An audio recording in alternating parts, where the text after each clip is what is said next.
Hi, I'm attachment specialist Adam Lane Smith, and I'm here today to talk to you about those bad mental images that you get. You know the ones I'm talking about. We all get them. You see a baby, and your brain thinks, hey, I should dropkick that baby. And you say, where did that thought come from? Maybe you see somebody else, and you have a violent image of that person all of a sudden. You think, do I want to hurt that person? Am I a bad person? Do I like hurting people? And you wonder. And you get these thoughts all the time. A lot of people do. I would venture to say everybody does. To some extent, at different times, we all get these weird mental images. There's memes of them all over the internet, especially drop kicking a baby, because unfortunately, a lot of people get that image in their head. What does it mean? What does it mean that we have these images in our head? Today, I'm going to teach you that. I'm going to talk about it because I've had that question so many times over the years as I've worked as a licensed psychotherapist. Now, retired my license, working as an attachment specialist, I still get that question all the time. In fact, I get it a lot because it often is tied in with our mental health and especially with our attachment. So let's dive right in.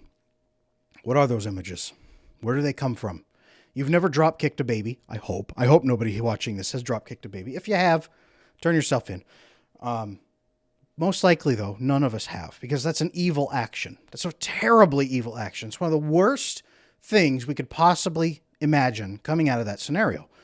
Maybe you pick up a pair of scissors and you think about stabbing yourself in the eye and you say, I would never do that. I have people ask me that all the time. That one specifically.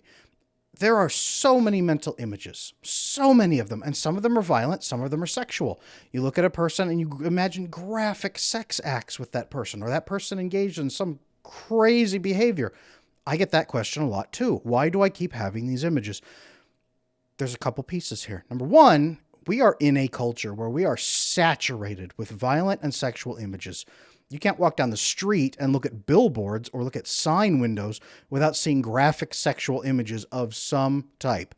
Even if the parts are blurred out or missing, the faces are there, the clothing styles are there, all kinds of things are there. We are inundated daily, hourly, minutely, down to the second with constant images.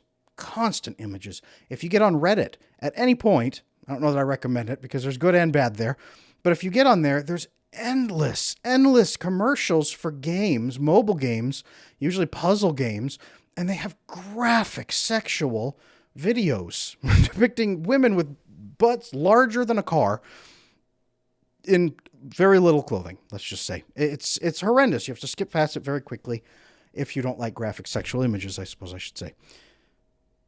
We're inundated with this all the time. And it's not just us, it's our kids.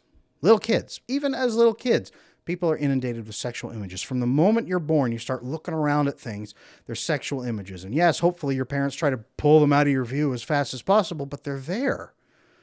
The moment you get on the internet, they're waiting right there around the corner because sex sells. That's the reason those videos, those mobile games of moving little items around to try to do puzzles, it's the reason they have gigantic naked butts, is because it sells really well. And people go, oh, what's that?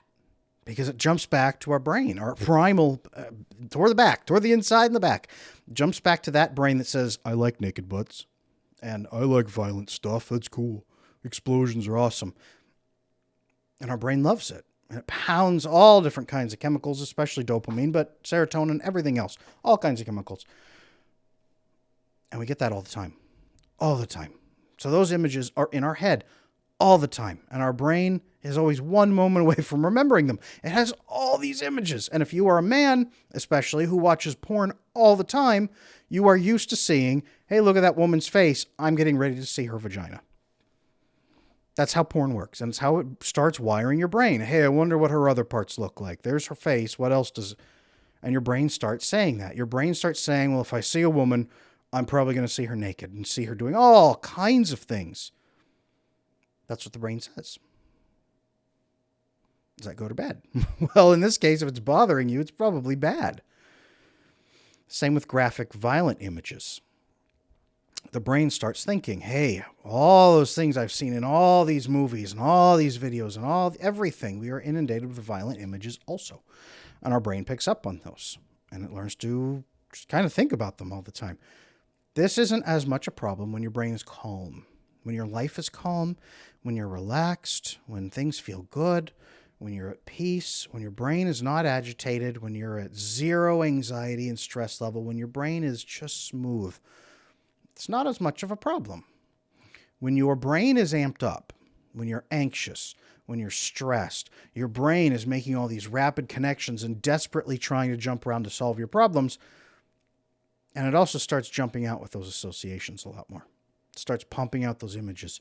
It starts saying, hey, I need some dopamine. Hey, look at that woman. Hey, here's what she'd look like naked doing graphic sexual things. And you go, whoa, where did that come from? It's your brain. It's your brain firing all over the place, building those connections and associations, and maybe distracting you from what you're experiencing because it's hurting. Maybe your anxiety is so high. Maybe it knows that you need some dopamine. The violent images, a lot of those come from high stress levels.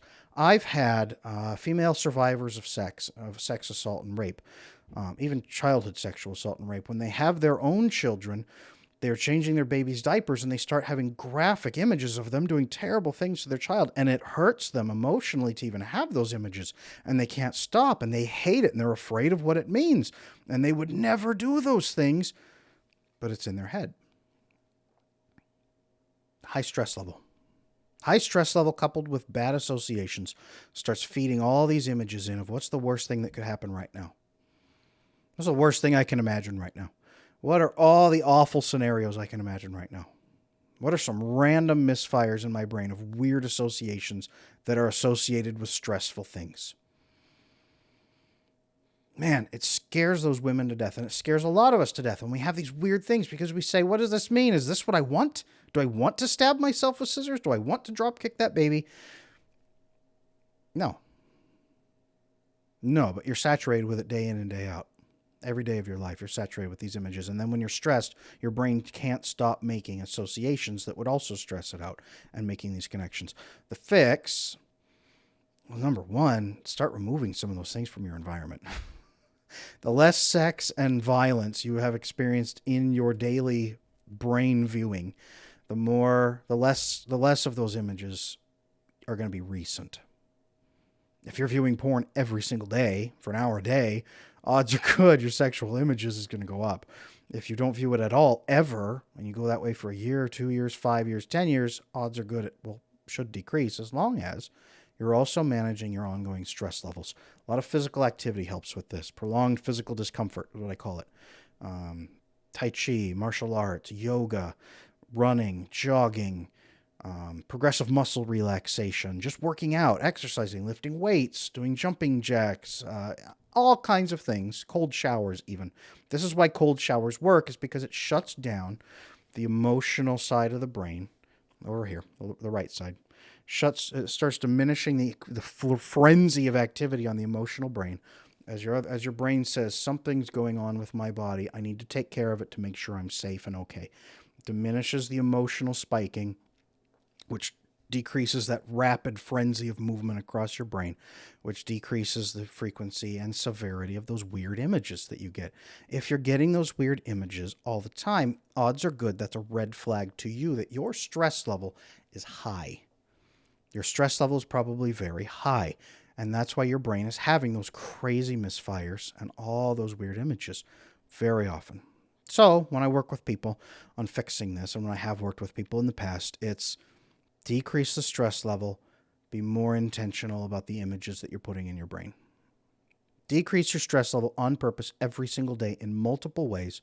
Build in better dopamine boosts throughout the day, serotonin boosts, oxytocin boosts. Get love, get care, get warmth, get enjoyment, actual enjoyment in your life instead of just punching the dopamine button with sugar and porn. Living a better life. If you're getting a lot of those images, it usually means you are not living the life you want to be living. You're living a life that you are barely in because you're surviving. You're making it work, and you hate it. And those images are your warning that your brain also hates it. Your brain is afraid of danger. Your brain thinks there's danger and starts thinking about the worst case scenarios that could happen. Terrible things that could make it even worse. Let's not do that. Here's you drop kicking a baby. Let's not do that. That's a weird warning, but it's your brain. Don't do that. Don't do that to yourself. If you're living that life where you have all those mental images, start working on your stress level and start cleaning your environment. Don't just not consume the bad. Start actively consuming good. There's plenty of YouTube channels. Hey, there's me. Watch my YouTube videos every day. No, there's tons of soothing YouTube videos. There's motivational YouTube videos. There's all kinds of things right here on YouTube that you can look up. I listen to some of them while I'm working out. Laws of Attraction has a great channel. I don't even know if I should pump somebody else's channel on mine, but I don't care. I listen to the Laws of Attraction. I don't know if it's a podcast or something, but it's a YouTube channel. They have these sections where it's like all these famous people doing motivational speeches set to the most dramatic music, like an action film kind of thing. And I work out while I listen to that. And I just cycle their videos back and forth. And that's the content I make myself intake on purpose. When I read fiction, I don't read nasty fiction that's pornographic and just gratuitously violent. I might read more heroic fiction of people living out virtues and characterizations, things that I admire, people I admire, doing things that I admire. That's important. The content you take in is just as important as your stress level. Taking in better content on purpose will help you decrease some of these things, and managing your anxiety levels and stress levels on purpose will also help. If you are getting endless red flags, it does not mean you are a bad person. It does not mean you want to do those things. You probably don't want to, and that's why your brain is giving them to you, and that's why you're so horrified that you have those images. If you are horrified, this doesn't mean you're a bad person. It probably means you're a good person because you're horrified about these things. They're red flags for the content you're taking in, your stress level, and the life that you're living. All of those coupled together, those three things, you can control those. You can control those. And I have plenty of other videos that'll teach you how. If you're not sure how and you feel like you can't control it, I've got other videos that will show you how. You can.